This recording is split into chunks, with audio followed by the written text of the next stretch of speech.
So yo, what's up mga idol, no? So this is James Patser Roy Natad, no?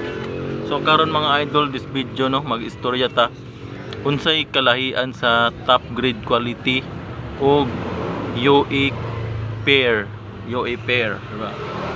So disclaimer lang, no mga idol, dili ko expert. Based rin siya sa ako mga na kuha nga information sa kadugay na ko og paninda og sapatos. So ang atong sapatos dayon nga gi-display no is mga top grade quality. Top grade na ng uban na ay gitawag og UE quality. So ato nang hisgutan ron mga idol. Unsay kalahian sa top grade og UE quality. So here we go.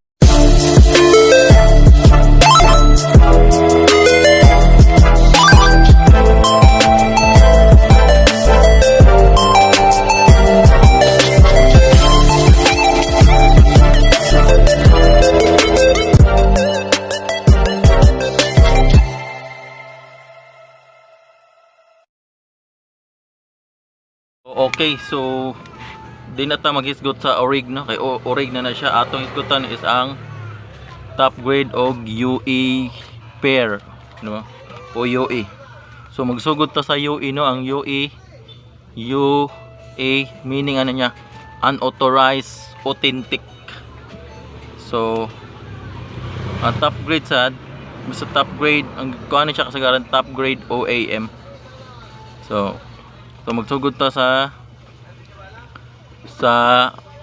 napadaydagan mga fake nga siya nga quality, like replica quality, class E, no? So kung si fake yapon na sila. So okay, no. So sa UE ta magkuan, ang UE unauthorized authentic na siya mga idol. So ang pangutana, asa na siya gikan, nganong mas mahal man siya, kung pricey siya, kung kuan siya nga UE pair siya. So asam siya gikan. So based sa ako ang mga nahibaw, ano, disclaimer lang. Sample ang Nike brand is wala gud siya kaugalingon nga factory. So ang ginabuhat niya is nagpasabkon siya sa mga factory nga naga-produce og shoes. So ano yun, nakakuan siya, nagkuhan siya dito. Okay, so balik ta mga idol, no. So ang UE pair gikan na siya sa mga licensed manufacturer. So meaning license, naka-license na sila, usa na sila sa mga gipa-manufactured ni Nike brand. So licensed manufacturer na sila. Example, si Nike mo, nagpahimo si Nike og 500 pairs of Jordan 4. So si licensed manufacturer mohimo na siya og 500 600 ka pairs iyang himuon para mapili nila ang best of the best mga idol. So meaning 500 ang gi-order ni Nike brand, mohimo sila og 600 pairs. So pilion to nila ang best of the best na 500. Ang katong pinilian nga 100 pairs, mao to siya ma-consider as UE pair. So asa ni siya ang 500 maadto na siya sa ma-release niya ni Nike. Ang 100 nga pinilian mo na siyang ma-release siya sa black market, na siya gitawag niya siya black market. Mo na siyang ma-consider siya as UE pair, kay made siya by original materials pero wala siya gina-release sa Nike or ni Nike brand. So mo na siya diha siya gikan. Then ikaduha nga source ana is gikan siya sa expired nga license manufacturer. So meaning expired mga idol, kani siya nga manufacturer, paproduce ni siya ni Nike, tapos nag-expire na ilang license, wala na ni paproduce si Nike sa ilaha sa kaning manufacturer, pero nakabalo sila sa technology nga gigamit, As in nabalaan nila ang mga technology nga gigamit, mga material nga gigamit, mao to nga makopy nila good, as in copy nila ang original. So since expired sila nga license, dili i-release ni Nike, so mao na siyang makuan siya as UE pair. So inaot na sabta ninyo. So ang UE pair di ay is mahulog siya sa ako ra ni bawan, pinilian siya sa mga orig, di ba?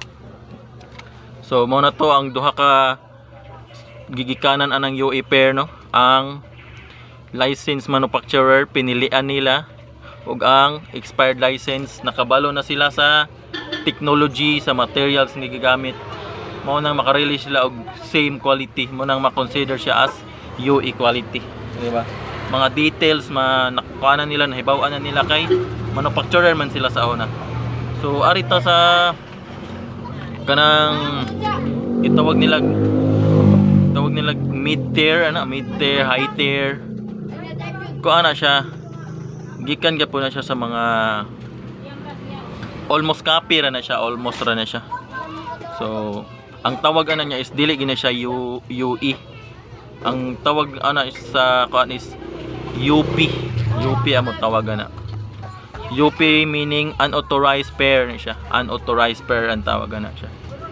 So dire no naila ang mga UE ang kon nila, pero UP ang kon by batch na siya kay ang batches mo na siya timilihan kung unsa nga manufacturer ang trabaho. So ang pinaka sikat o kanang kuan kay siya nga batch, makaingon kag almost copy gud siya, ang gitawag nila PK batch. Mo na siya nga UE unauthorized pair nga almost perfect po siya ang PK batch, pero wala gud siya kuan kung wala gud kay mailhan nga UE UP. So arita sa top grade, no, ang top grade quality is mo na siya ang gitawag niya siya og top grade OEM o gitawag siya OEM, original equipment manufacturer. So ubos guni siya og quality, pero okay na sad siya. Nag spiky ana. So kabalo na siguro. So wala lang ko sample sa top grade. So nani top grade ni siya, top grade sa mga kuan na to noon, sa mga shop mostly mga top grade ang display. Okay na po siya, no, long last na po siya. Then sa lowest price, ang kuan lang niya is mga details ug ang mga material use, dili kay siya same gyud sa UE o sa kanang original. So hopefully mga idol, no, nakasabot, no. So akong disclaimer lang is dili ko expert, mo ra ni siya ang kay daghan mo kayron magkuan gud inquire na UE ni ana nakabot na top grade niya UE ni. So wa sila kasabot ba sa unsay, wa sila idea about UE top grade, diba? So mo nang nakahimo ko ani nga video. So thank you kay mga idol, no. So a page na ako kabutan dire ato mga quality, this is top grade qualities, halos same sa kan. So mo gamit gyapon mi og top grade UE quality, labi na og nindot kay pagka nindot og quality pod ang top grade. So mo gamit mi og top grade UE quality. So mao ra to mga idol, thank you.